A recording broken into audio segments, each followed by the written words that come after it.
15 years, the record has stood.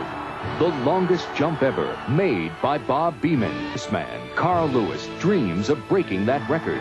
Can he do it? Dick Schaap, with the drama and the dream of the perfect jump. Breaking the long jump record. As Dick Schaap tells us, it's a singular record, an almost mystical goal for Carl Lewis and for the man who set the record 15 years ago. Mexico City, October 18th, 1968. Bob Beamon starts his approach slowly, gathering momentum, his strides stretching out, 19 of them. The last step, long and piston-like. His right foot pounding the takeoff board perfectly, driving himself up, up, up. His mind goes blank. His hearing deserts him. The stadium is silent. He hangs in the air, it seems, forever. When he comes down, his heels strike the sand with such force, he bounds on one hop like an airplane harshly landed right out of the pit. Bob Beamon has jumped 29 feet, 2 1/2 inches, 22 inches beyond the existing world record. Arguably, but conceivably, the most spectacular individual achievement in the history of all sports. Statistically, the equivalent of Roger Bannister bursting through the 4-minute barrier for the mile, not by a fraction of a second, but by more than 15 seconds. 29 feet, 2 1/2 inches. A magic number. A miracle. Good cause for joy and tears. 29 feet, 2 1/2 inches. Carl Lewis believes he has already jumped 29 feet. Probably beyond Bob Beamon's world record.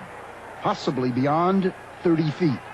Lewis believes he performed this magic not in a dream, but in Indianapolis last summer on this jump, a jump that was controversially adjudged a foul, a jump that was never measured officially.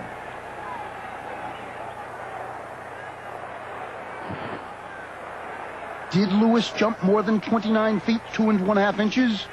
Will Lewis jump more than 29 feet, 2 1/2 inches? Those are lovely mysteries, and the man who has the best clues to the answers is an Israeli-born physicist named Gideon Ariel, a specialist in biomechanics, an expert in human physical exertion. We utilized the film that actually was shot at the instance where Bob Beamon, in this case, jumped his best jump, 29 2.5. And we digitize, or we transfer the information from the body segments right to the computer. So every time armed with films and with formulas, and with a computer programmed to perform biomechanical wizardry, Ariel has studied not only Beamon's record jump, but also Lewis's controversial foul jump, the jump on which judges ruled with very little evidence that he inched past the takeoff board, the jump Lewis himself and many experts thought was the longest ever. how far is this distance? Is that a world record? Some people say that that's probably over 30 feet. If we know this distance, and we know the distance from where he landed to the end of the pit in the good jump, we can calculate what is the distance from the end of the pit back to the foul jump.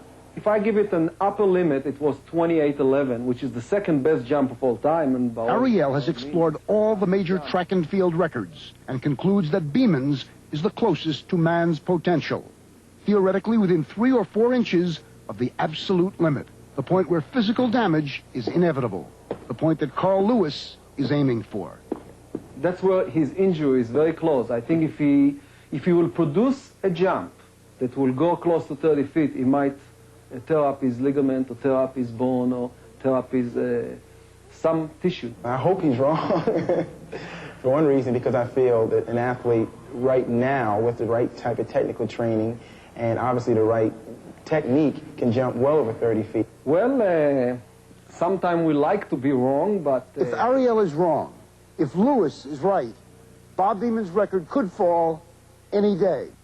Or it could fall in the brightest spotlight next year, 16 years after Beamon's triumph in the Olympic Games.